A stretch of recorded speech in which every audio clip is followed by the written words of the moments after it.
Então, neste momento, eu queria convidar a amada igreja a abrir as suas Bíblias em Gênesis, capítulo 3. Gênesis, capítulo 3. Nós iremos ler do verso 1 ao verso 13. A minha proposta essa noite, amados irmãos, é a gente abordar a ideia da idolatria a respeito do coração do homem. Poderia dizer que nós iremos enfatizar a origem, como surgiu essa idolatria. Em si, ela é um fruto da depravação total do homem em relação à palavra do Senhor, em relação à desobediência. Então, antes da gente expor as evidências de um coração idólatra e a manifestação de Deus diante desse pecado, porque nós sabemos que Deus, ele se rebela contra esse pecado, ele é justo quanto a isso. Nós precisamos compreender a realidade do nosso coração, mesmo após sermos regenerados pelo Espírito Santo de Deus. Nós bem sabemos que a carne milita contra o Espírito e o Espírito com a carne. Então, em si, em todo o tempo, nós estamos o quê? Lutando contra os nossos desejos carnais. Mas bem sabemos que o Senhor em tudo, Ele tem nos auxiliado. Então, essa noite, a nossa perspectiva é trabalhar, é trazer para vocês e deixar evidente como se originou, como surgiu essa questão da depravação total. Então, meu pensamento foi voltar lá para Gênesis no início, para que a gente venha a observar como ocorreu toda essa situação.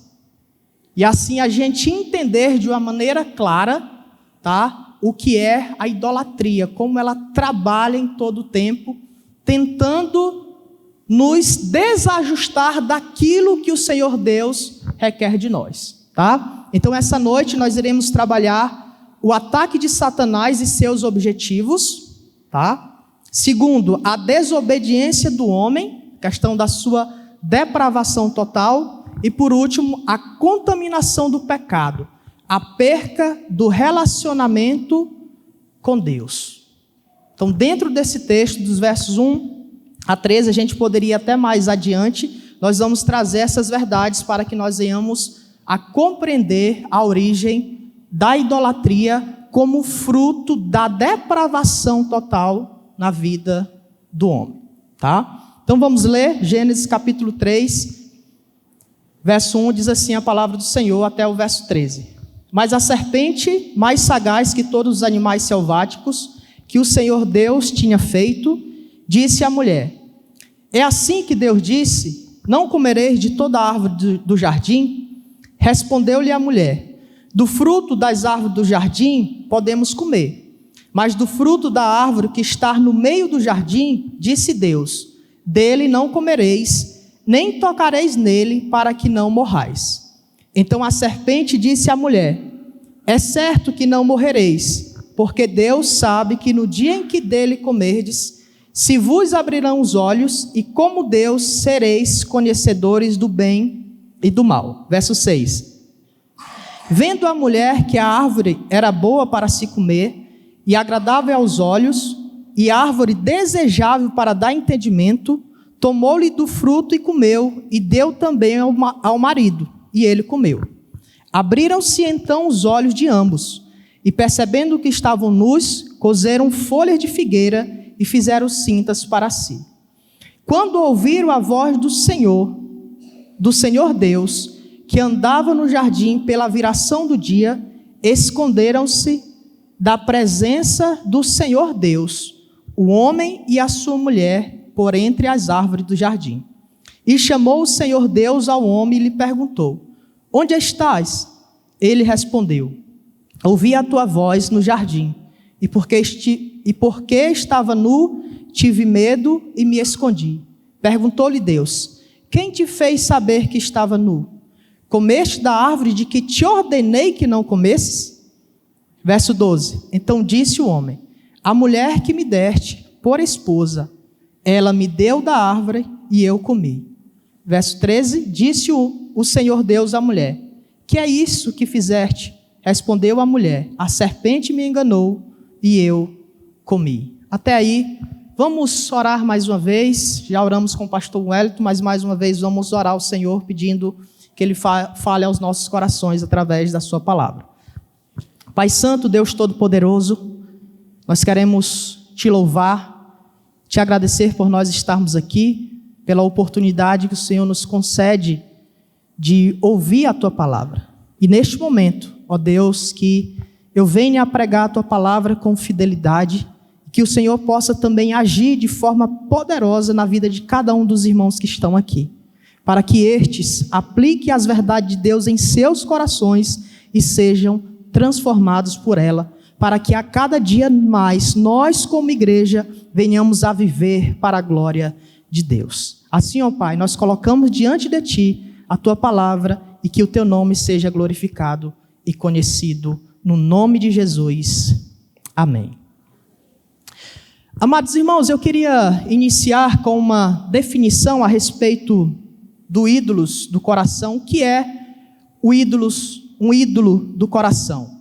O puritano David Clarkson, discorrendo sobre o que é idolatria, afirma: é dar honra e adoração à criatura, objeto, pessoa, qualquer outra coisa que não seja Deus. Consiste nos atos da alma e nas ações aplicáveis a ela. Quando a mente é mais absorvida por um objeto e o coração e as afeições são mais colocadas sobre esse objeto, isso é adoração da alma. E isso é devido somente a Deus. Então é o homem tirar a centralidade da adoração a Deus e colocar a sua vontade, os seus desejos, centrado naquilo que não é Deus. E o puritano, ele continua afirmando: existem dois tipos de idolatrias. Primeiro, a aberta, idolatria externa, quando os homens, por respeito religioso, curvam-se ou prostram-se diante de qualquer coisa além do verdadeiro Deus. Esta é a idolatria dos pagãos e, em parte, a idolatria dos papistas. Então, quando nós vemos de maneira externa, aberta, essa idolatria de pessoas que veneram algum santo, isso é uma idolatria externa. Óbvio que ela flui de dentro do coração. Segundo, a idolatria secreta e da alma. Quando a mente é colocada em algo mais do que em Deus. Quando tudo é mais valorizado, mais desejado, mais procurado, mais amado do que Deus. Então, é essa adoração da alma que é devida somente a Deus. O Catecismo Nova Cidade, ele vai dizer: idolatria é confiar nas coisas criadas e não no Criador para nossa esperança e felicidade, relevância e segurança. E eu queria aqui, para que nós viéssemos a entender essa questão da idolatria, como ela é tão séria, porque ela nos desvia da centralidade do Senhor. Certa vez eu estava aconselhando, conversando com uma senhora, e nessa conversa ela manifestou o ídolo do seu coração. A gente estava lá para conversar, para saber como essa irmã estava vivendo, né, aquela questão de sempre acompanhar os nossos irmãos. E dentro dessa conversa, ela manifestou a questão de um ídolo do coração. Ela disse assim para mim, ela disse: pastor, eu amo tanto os meus filhos, que eu não me vejo vivendo sem eles. Se algo acontecer, ocorrer com os meus filhos, eu não tenho desejo algum de viver, de continuar nessa vida. E essa irmã, amados irmãos, é uma irmã que estava naquele tempo ajudando no trabalho de forma direta dentro da igreja em relação à propagação do Evangelho. Portanto, naquele exato momento, ela expôs o ídolo do seu coração. Por quê? Ela está se movendo através do filho. Se ela perder um filho, ela não tem mais desejo de viver. Então, o Senhor da sua vida não é Deus. Por quê? Nós sabemos que é uma dor muito grande uma mãe perder o filho. Mas nós devemos entender que nós somos movidos pela palavra de Deus. É ela que nos direciona. É o Senhor quem nos dá a vida e nós devemos viver mesmo diante das dificuldades conforme a palavra do Senhor.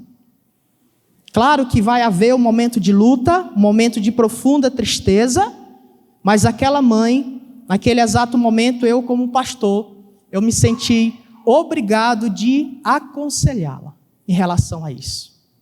Para que ela pudesse entender que mesmo que seus filhos deixassem de existir, ela deveria continuar servindo a Deus de todo o coração.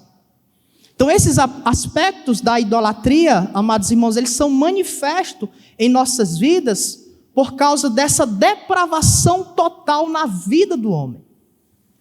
E Satanás, em todo tempo, ele quer mudar, tirar essa centralidade da adoração a Deus e trazer a centralidade para as coisas criadas, as coisas que o homem tanto deseja, tanto almeja. E Steve Lawson, discorrendo sobre a depravação total, dentro desse texto, ele diz: imediatamente em seguida, a manifestação da soberania divina nos capítulos iniciais de Gênesis, Moisés apresenta a depravação total. O primeiro título importante do calvinismo bíblico. Temos aí o registro inspirado da entrada do pecado, da morte espiritual e a resultante corrupção de toda a humanidade. Esta depravação propagou-se por toda a raça humana, afetando a mente, as emoções e a vontade, que como fruto vem o quê? A idolatria no coração. Então, por causa dessa depravação, desse desvio de conduta do homem, em Gênesis 3, nós vamos observar claramente a questão da depravação total. A devastação da raça humana tem sua origem no pecado do primeiro casal no jardim do Éden, onde tudo começa, onde tudo se inicia. É ali onde a gente observa toda a manifestação do pecado. E nós, como os cristãos que fomos salvos por Cristo Jesus, através do sangue do Cordeiro, nós precisamos entender esta origem e, entendendo a nossa total corrupção, o único caminho que nós temos, o único mediador é Cristo Jesus, o nosso Senhor. Sendo assim, eu queria ver com vocês a primeira verdade dos versos de 1 a 5, no capítulo 3 de Gênesis, que diz assim, onde nós vamos ver aqui o ataque de Satanás e seu objetivo. Verso 1. Mas a serpente, mais sagaz que todos os animais selváticos, que o Senhor Deus tinha feito, disse à mulher: é assim que Deus disse: não comereis de toda a árvore do jardim? Respondeu a mulher: do fruto das árvores do jardim podemos comer, mas do fruto da árvore que está no meio do jardim, disse Deus: dele não comereis, nem tocareis nele, para que não morrais. Então a serpente disse à mulher: é certo que não morrereis, porque Deus sabe que no dia em que dele comerdes, se vos abrirão os olhos, e como Deus serei conhecedores do bem e do mal.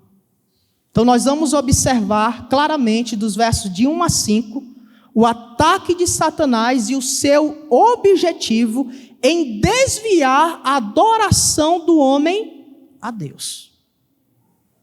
Então dos versos de 1 a 5, podemos perceber Satanás seduzindo a mulher para que esta se oponha à palavra de Deus. A adoração a Deus está em jogo. E o grande trabalho do diabo é desviar esta adoração para que o homem seja guiado pelos seus próprios desejos. Então esse é o seu objetivo. Ele começa a atacar e ele mostra essa finalidade de fazer com que o homem se desvie da palavra do Senhor. Sendo assim, nós temos aqui algumas verdades. A primeira: Satanás busca conduzir o coração humano a se rebelar à ordem divina. Esta é a sua primeira ação. Satanás, o inimigo de nossas almas, busca conduzir o coração humano a se rebelar à ordem divina. Esse é o seu principal objetivo. Olha o que ele diz mais uma vez: mas a serpente mais sagaz que todos os animais selváticos que o Senhor Deus tinha feito, disse à mulher: é assim que Deus disse? Então ele começa ali o ataque. E ele usa a própria palavra do Senhor, como também nos versos 4 e 5. Então a serpente disse à mulher: é certo que não morrereis, porque Deus sabe que no dia em que dele comerdes, se vos abrirão os olhos, e como Deus sereis conhecedores do bem e do mal. Então perceba claramente que o foco de Satanás é desviar o homem da adoração a Deus. Então, uma vez que nós adoramos qualquer outra coisa que não era Deus, nós estamos cultuando o próprio diabo. Nós estamos desejando aquilo que é contrário à vontade de Deus. Porque é isso que ele busca, ele quer conduzir, ele quer atingir, ele quer desviar o nosso coração aos mandamentos do Senhor. Ele tem como alvo a incredulidade. Por quê? Ele quer desviar essa adoração que é para Deus, para que o homem caminhe conforme os seus próprios desejos. A gente pode ver isso no livro de Jó. Quando Jó ali é atacado, quando Deus permite que ele venha a ser atacado. O grande objetivo de Satanás é conduzir, é fazer com que Jó desvie a sua adoração a Deus e se rebele contra a palavra do Senhor. Então, em todo tempo, ele está trabalhando para que ele possa alcançar, atingir este alvo. Se nós olharmos, amados irmãos, para os dias atuais, nós vamos perceber esse mundo pós-moderno, a perca da moralidade. Aquilo que outrora era algo errado, algo tão cruel, algo tão depravado, tem sido comum no nosso meio, e ainda nós, como cristãos, muitas vezes, claro que não é o nosso dever, nós somos salvos em Cristo Jesus, esse mundo quer que nós venhamos a nos submeter a um ensinamento que é totalmente contrário à ordem divina. Isso é um ataque de Satanás.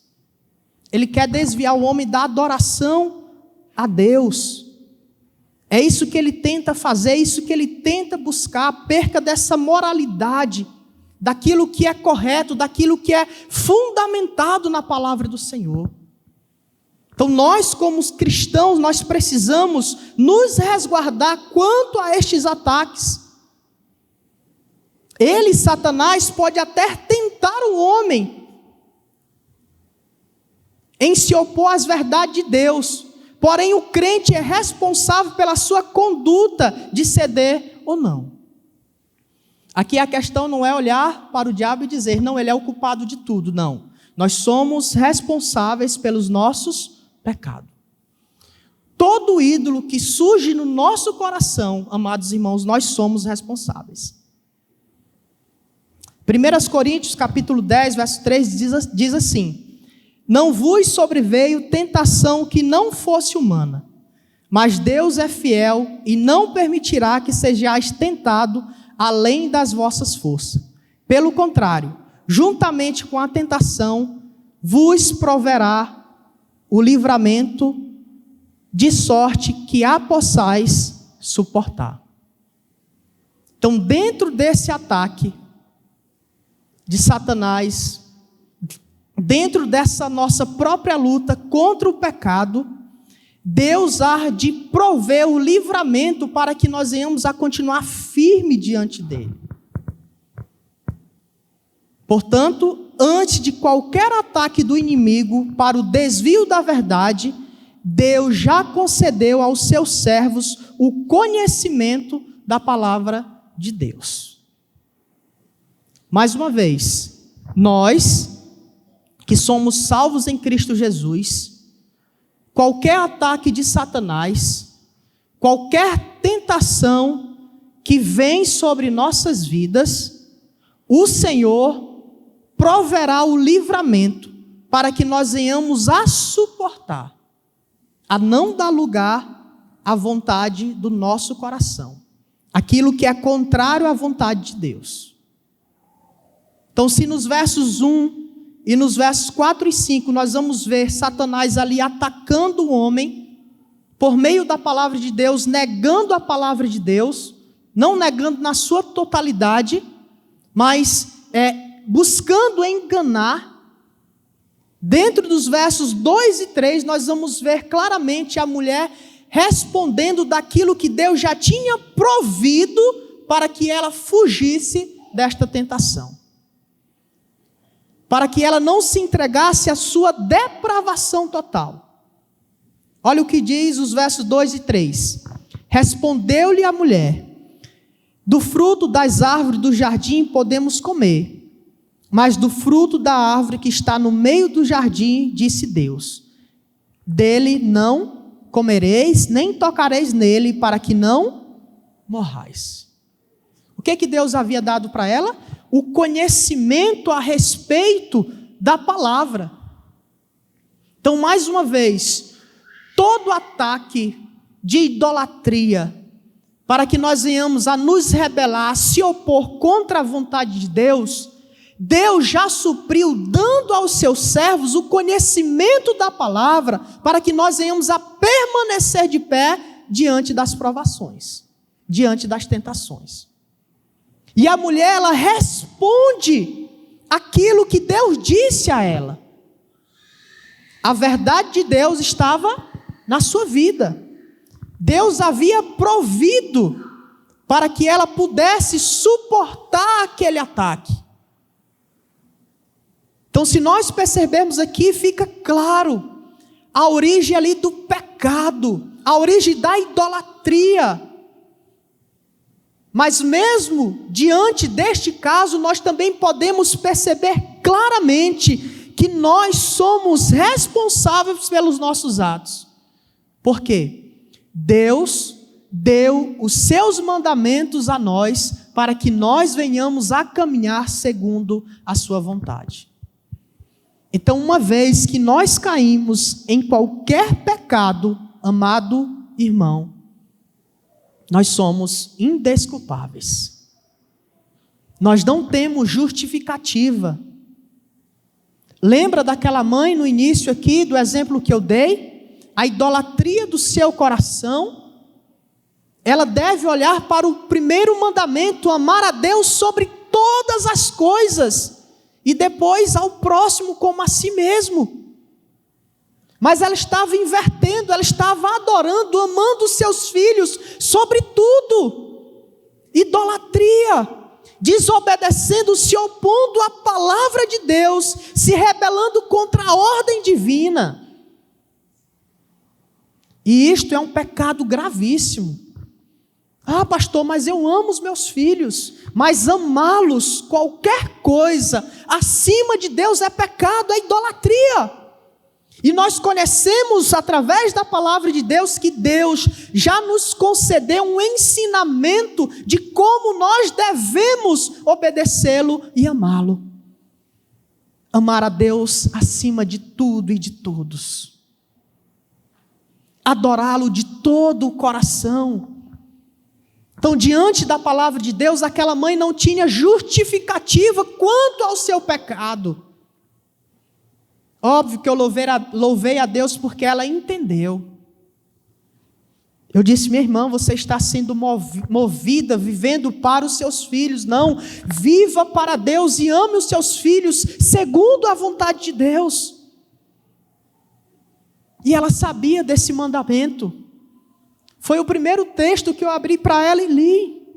O mandamento de amar a Deus sobre todas as coisas. Então, naquele exato momento, a mulher tinha esse mandamento, aonde Deus proveu, deu a ela para que ela pudesse fugir daquela tentação, daquele ataque de Satanás.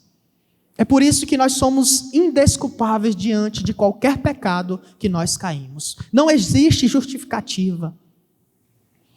Ah, porque ele foi infiel, ah, porque ele se irou para comigo.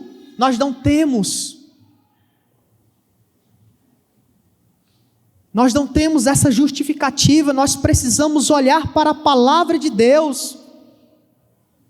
Então, antes de qualquer ataque do inimigo, qualquer desejo do nosso coração, para nos desviar da verdade de Deus, o próprio Deus já nos concedeu o conhecimento da sua palavra, para que eu e você venhamos a permanecer firme diante do Senhor. Por que que hoje muitos jovens estão presos na imoralidade sexual? Porque eles não estão olhando para a palavra de Deus. Falo de jovens dentro da igreja, vivendo na fornicação, vivendo na mentira, vivendo de modo contrário à vontade do Senhor, porque eles não têm olhado para a palavra de Deus. E se você é um regenerado em Cristo Jesus, você tem o pleno conhecimento dos mandamentos de Deus, daquilo que Ele requer de você, para que você possa permanecer firme diante de toda e qualquer tentação. Portanto, mais uma vez, nós somos responsáveis pelos nossos atos. Não existe aquela visão neopentecostal que a culpa tudo é o diabo. Foi o diabo, não, somos nós. É o nosso coração. Então nós começamos a observar de onde mina a origem do pecado. A questão da depravação total e como fruto a idolatria no coração do homem. O coração humano é o alvo de Satanás. Uma vez reinando e operando no coração do homem, este coração se tornará uma fábrica de ídolos, como afirma Calvino. Uma fábrica de ídolos. Por quê? Porque em todo tempo este coração está se opondo contra Deus. Está amando as coisas criadas, o seu próprio desejo. Um jovem que hoje não se vê sem o seu trabalho, um pai de família. Se eu perder esse trabalho, a minha vida acaba. Ele está esquecendo de quê? De que Deus é quem sustenta os seus servos. Deus é quem cuida de nós. Então nós devemos entender que Deus nos dá o conhecimento a respeito dele e da sua própria vontade. E nos concede o Espírito Santo de Deus naquela transformação, para que assim nós venhamos viver conforme o Evangelho, conforme a palavra do Senhor. Então nós precisamos olhar para o nosso coração, para a nossa vida, quanto a esta depravação, quanto à origem do pecado, e a entender e a saber que nós temos uma ferramenta em nossas mãos, que é a palavra do Senhor, para nos defender quanto a qualquer ataque maligno que venha sobre nós. Nós temos a palavra do Senhor. Então, mais uma vez, Satanás ali atacando, mas Deus havia o quê? Suprido. O que ela precisava, o que eles precisavam ali estava diante deles, que era a obediência a Deus, de olhar para o Senhor. E no verso 6, nós vamos ver a desobediência, o objetivo de Satanás sendo cumprido. Verso 6, vendo a mulher que a árvore era boa para se comer, olha só, a árvore era boa para se comer, agradável aos olhos, e árvore desejável para dar entendimento, tomou-lhe do fruto e comeu, e deu também ao marido, e ele comeu. Se o objetivo de Satanás é o coração, nestes versos percebemos claramente o alvo sendo atingido. Mais uma vez, quando nós nos voltamos para os nossos próprios desejos, queremos viver conforme a nossa própria maneira, o nosso próprio entendimento, fora daquilo que é a palavra de Deus, fora dos princípios bíblicos, nós estamos fazendo a vontade do diabo. Nós estamos cultuando o próprio diabo. Nós estamos o venerando e adorando todos os ídolos que surgem em nossa caminhada. Nós bem sabemos que Satanás ele não consegue ver o que está no coração humano, de sondar o coração. Mas externamente sim, quando comprovadas pela ação do próprio homem. Então ele consegue perceber, ele consegue ver, mesmo internamente não tendo esse conhecimento, de sondar o coração. Mas o que ele queria, o que ele viu ali foi o homem se rebelando contra a vontade do Deus Todo-Poderoso. Mauro Master, no seu livro A Origem da Idolatria, pontua: ora, o ser humano foi criado por Deus para crer e confiar em sua palavra, obedecendo ao que ele ordena por meio dela. Quando o homem desobedeceu à ordem que recebera, deixou de crer e confiar no próprio Deus. A mulher, por seus sentidos e desejos, dobrou-se diante de uma palavra proferida em oposição assintosa à palavra de Deus. Esse foi o primeiro ato de idolatria. E essa inclinação nos acompanha ao longo de toda a história. Eles falharam em confiar em Deus, eles assumiram uma posição de descrença, transgredindo a lei divina, e afirmaram uma ilusória autonomia. O pecado de Adão e Eva é conhecido como o pecado original. O coração humano deu lugar ao pecado, e a partir de então, todos os homens nascem totalmente depravados. Totalmente. E mais uma vez, o fruto desta depravação é a idolatria no coração. Como colocado aqui pelo pastor Mauro Master, nós vamos ver claramente a mulher, o homem ali se opondo à ordem de Deus, ao ensinamento do Senhor. E assim, naquele exato momento, veio sobre as suas vidas, vamos dizer assim, o surgimento da depravação total. Romanos 3:23 diz: pois todos pecaram e carecem da glória de Deus. Salmos 51:5 diz: eu nasci na iniquidade, e em pecado me concebeu minha mãe. O homem agora está o quê? Totalmente depravado. Nós não cremos em hipótese alguma que há uma fagulha na vida do homem que seja boa, algo bom, não. Toda a sua bondade, até aquilo que nós afirmamos muitas vezes que é algo bom, que é fora de Cristo, não existe ali bondade, porque o homem é totalmente depravado, ele está totalmente perdido. Ele está morto em vossos delitos e pecados, como diz Efésios capítulo 2. O Senhor nos deu vida quando nós estávamos o quê? Mortos, sem ação. O nosso desejo, a nossa escolha em todo o tempo era escolher aquilo que é contrário à vontade de Deus. Então, naquele exato momento também, é cessado ali o pacto das obras. E nós bem entendemos que agora é somente pela fé em Cristo Jesus. Óbvio que estes versos já apontam para a vinda do Filho, para a vinda de Cristo.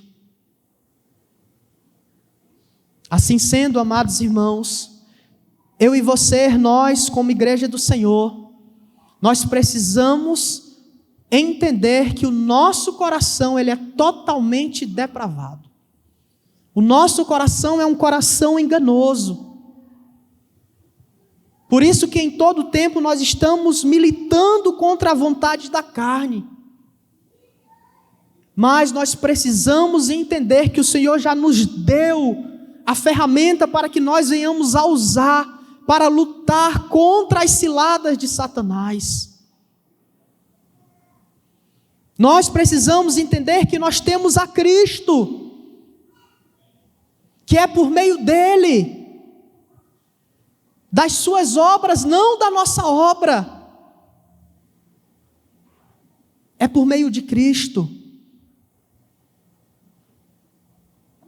Nós entendemos que é a obra do Senhor sobre nós. Mais uma vez, Efésios capítulo 2, os versos de 1 a 3. Ele vos deu vida, estando vós mortos nos vossos delitos e pecados, nos quais andaste outrora, segundo o curso deste mundo, segundo o príncipe da potestade do ar, do espírito que agora atua nos filhos da desobediência, entre os quais também todos nós andamos outrora, segundo as inclinações da nossa carne, fazendo a vontade da carne e dos pensamentos, e éramos por naturezas filhos da ira, como também os demais.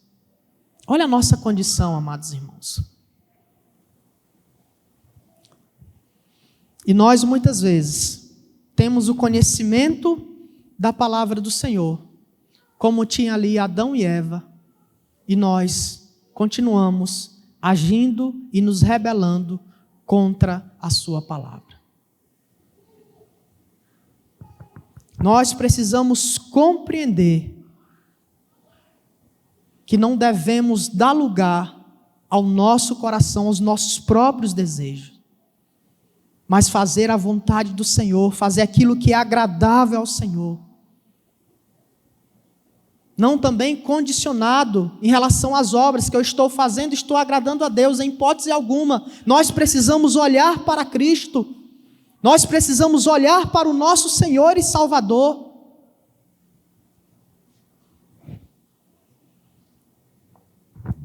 Mas o ponto principal essa noite, como falamos no início, é para que eu e você venhamos a olhar para o nosso coração, de ver, de perceber o quanto nós somos falhos, o quanto nós necessitamos diariamente do nosso Senhor. Nós precisamos. E a última verdade está aí nos versos de 7 a 13, a contaminação do pecado.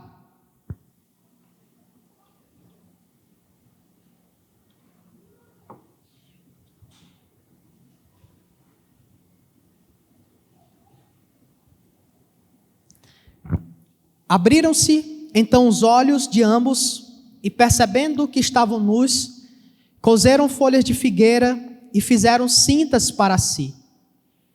Quando ouviram a voz do Senhor Deus, que andava no jardim pela viração do dia, esconderam-se da presença do Senhor Deus, o homem e a sua mulher, por entre as árvores do jardim. E chamou o Senhor Deus ao homem e lhe perguntou: onde está? Ele respondeu: ouvi tua voz no jardim, e porque estava nu tive medo e me escondi. Verso 11, perguntou-lhe Deus: quem te fez saber que estava nu? Comeste da árvore que te ordenei que não comesses? Então disse o homem: a mulher que me deste por esposa, ela me deu da árvore e eu comi. Disse o Senhor Deus à mulher: que é isso que fizeste? Respondeu a mulher: a serpente me enganou e eu comi. Aqui nós observamos a perca da pureza, a perca da intimidade e a perca da inocência. Um pastor batista, expondo estes versos, escreveu: tendo pecado temerariamente contra Deus, Adão e Eva imediatamente perderam toda a inocência e entraram no estado de culpa interior. A morte espiritual, a morte física, a sua relação com Deus cessou. O homem agora se encontra totalmente depravado diante do Senhor. Então, toda questão de pureza, de relacionamento, de intimidade com Deus, ela é quebrada. Toda a inclinação do coração humano se tornou fortemente voltado para o pecado. Então, mais uma vez, nós precisamos olhar para o nosso coração e entender esta depravação e mortificá-lo. E isso só é suficiente por meio da obra de Cristo em nós. Quando de fato nós olhamos para Cristo. Somente por meio dele. Então, mais uma vez, naquele momento o homem perde todo o seu relacionamento, toda a sua intimidade com Deus. Portanto, eu e você, nós ainda temos um mediador que é Cristo. A salvação, a nossa justificação deve ser somente por meio dele. E aquela situação do pecado foi tão grave que Gênesis capítulo 6, verso 5 diz assim: viu o Senhor que a maldade do homem se havia multiplicado na terra e que era continuamente mal todo o desígnio do seu coração. E Deus vai dizer que ele se arrependeu de havê-lo feito, que ele se entristeceu por isso. Assim sendo, o coração humano, uma vez contaminado pelo pecado, perde a plena comunhão com Deus. O homem, no pecado, tenta buscar meio para se tornar indesculpável diante de Deus. Olha o que ele diz: a mulher que me deste. E a mulher diz o que? A serpente me enganou, um acusando o outro, buscando uma justificativa para si. É por isso que a salvação é por meio da graça. É pela fé em Cristo Jesus, o nosso Senhor. Deste modo, nós observamos que Satanás é o principal agente de indução à idolatria. Ele é o principal. Satanás é um ser maligno que tenta afastar as pessoas de Deus e levá-las a adorar outros ídolos. Ele é conhecido por ser astuto e enganador, muitas vezes usando meias verdades para confundir as pessoas e levá-las a pecar. No entanto, é importante lembrar que Deus é mais poderoso do que Satanás e que Ele sempre estará ao nosso lado para nos ajudar a resistir às tentações do diabo. Mais uma vez, a palavra de Deus, a palavra que Ele nos dá, a palavra que Ele nos concede. E nós temos essa palavra. Se nós fomos regenerados pelo Espírito Santo de Deus, a sua palavra, a vida de Cristo está em nós. Então, o grande problema entre os homens, nos dias de hoje, amados irmãos, não é o ateísmo, e sim o paganismo. Porque através do paganismo, em todo tempo, o homem está criando ídolos dentro do seu coração, sendo desajustado quanto à adoração a Deus, por causa dos seus ídolos, de adorar as coisas criadas. e não o Criador, não se prostrar diante dele de todo o coração. Mas o homem continua frequentemente se curvando perante os seus ídolos. Adão e Eva, eles não deixaram de acreditar em Deus. Eles continuaram crendo em Deus. Então, amados irmãos, eu queria concluir afirmando que nós devemos examinar todos os dias o nosso coração à luz da palavra de Deus. Nós devemos, como servos do Senhor, entender que nós somos totalmente depravados, mas graças a Deus que nós somos redimidos, salvos pelo sangue do Cordeiro. Entender que nesse texto, mesmo nos mostrando a origem do pecado, como tudo começou, a origem ali da idolatria, nós precisamos compreender que Cristo, Ele veio, Ele respondeu a Satanás em relação aos seus ataques de maneira coerente. Então nós devemos olhar para o segundo Adão, nós devemos olhar para Cristo, reconhecendo os nossos pecados à luz da palavra do Senhor, olhando para Cristo, autor e consumador da nossa fé. E a minha pergunta é: qual ídolo você tem levado na sua vida? O que é que te faz, que te move tanto, que faz você viver, se alegrar? É realmente o Senhor? O que realmente te alegra como um cristão é a salvação em Cristo Jesus. Você é movido pela obra de Cristo.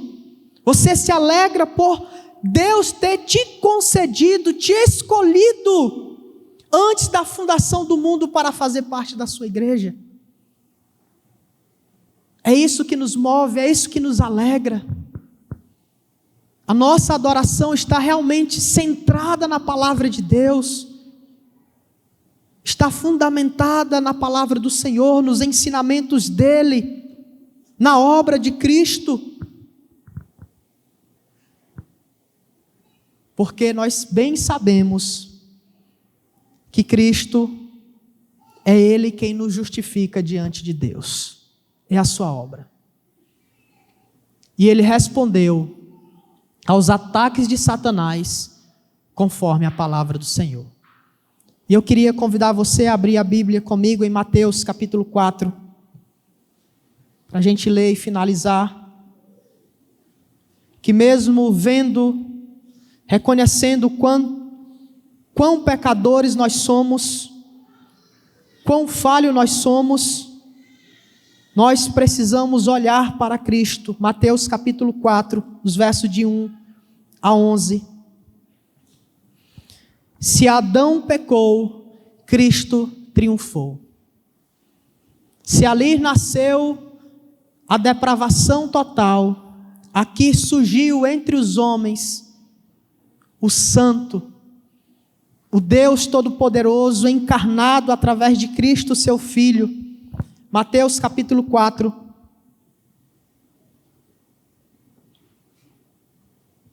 Vamos finalizar com o cumprimento em Cristo.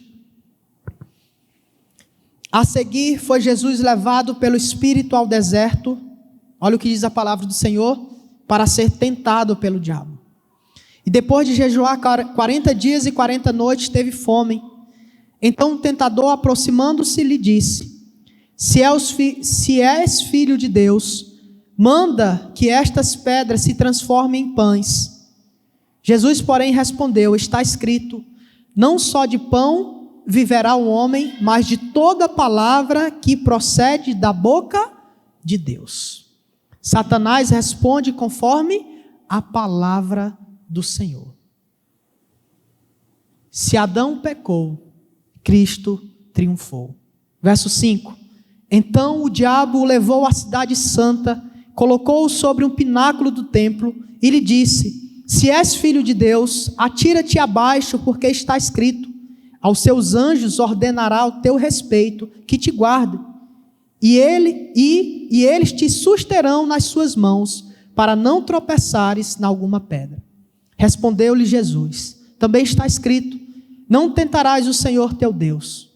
Levou ainda o diabo a um monte muito alto, mostrou-lhe todos os reinos do mundo e a glória deles, e lhe disse: tudo isto te darei, se prostrado me adorares. Olha só, ele queria se fazer um ídolo para que Cristo viesse a se submeter e adorá-lo. Adore a mim. Mas Jesus disse o quê? Retira-te, Satanás, porque está o quê? Escrito: ao Senhor teu Deus adorarás, e só a ele darás culto. Com isto o deixou o diabo, e eis que vieram os anjos e o serviram. Cristo triunfou por nós. Se o nosso coração falhou lá em Adão, que é chamado pecado federal, o que é isso? Que se eu ou você estivéssemos lá, nós também teríamos falhado. Se nós olhamos para esta situação, ver e entender que nós falhamos diante do Senhor, nós precisamos olhar para Cristo, o Cordeiro perfeito, que tira o pecado do mundo. É por meio dele. Então, amados irmãos, que essa noite eu e você venhamos a entender o quanto nosso coração é corrupto, o quanto diariamente nós necessitamos examinar o nosso coração diante de Deus, através da palavra. E entender que nós somos falhos, pecadores, mas graças a Deus que nós somos o quê? Redimidos, regenerados pelo sangue de Cristo, transformados por Ele, mediante a sua graça. Mediante a fé nele, na sua obra, na sua palavra. Então, mesmo olhando para essa situação do nosso coração, nós temos um meio, um mediador, para o qual nós devemos lutar e entender que Ele morreu por nós. Mas que Ele está vivo, assentado à destra de Deus. Que nós venhamos a compreender que mesmo sendo falhando, o próprio Deus enviou o seu único Filho para morrer por nós. Que Deus, em Cristo Jesus, nos abençoe. Vamos orar, curve a sua fronte e vamos orar ao nosso Senhor. Pai Santo, Pai querido, Deus Todo-Poderoso, nós queremos te louvar, te agradecer pela tua palavra, de nos fazer compreender, ó Deus, o quanto nós somos pecadores, o quanto nós somos falhos, o quanto muitas vezes nós criamos ídolos do coração, o quanto em troca de algo nós nos rebelamos contra Ti, aos Teus mandamentos, e começamos a servir, a adorar a criatura, ao invés de adorar o Criador, o Deus Todo-Poderoso. Então nós queremos Te pedir perdão. Nós queremos reconhecer que nós somos pecadores, mas nós também vimos aqui a obra de Cristo, que é por meio de Cristo, por meio dessa fé, daquele que o Senhor escolheu antes da fundação do mundo para nos salvar. E nós estamos aqui, ó Deus, entendendo que nós precisamos de Ti. Portanto, nós queremos Te pedir, ó Pai, nos ajude para que com toda a humildade nós venhamos a reconhecer que nós somos pecadores e carecemos da glória de Deus em nossas vidas. Carecemos olhar para a Tua palavra, permanecer na Tua palavra, olhando para Cristo, autor e consumador da nossa fé. Assim, ó Deus, nós queremos Te louvar, porque o Senhor nos concedeu tão grande salvação. O Senhor tem nos concedido, nos ensinado, através da Tua palavra, para que venhamos a permanecer firmes diante de Ti. Portanto, nos ajuda, ó Pai. Nós precisamos de Ti. Assim, nós oramos agradecidos em nome de Jesus. Amém.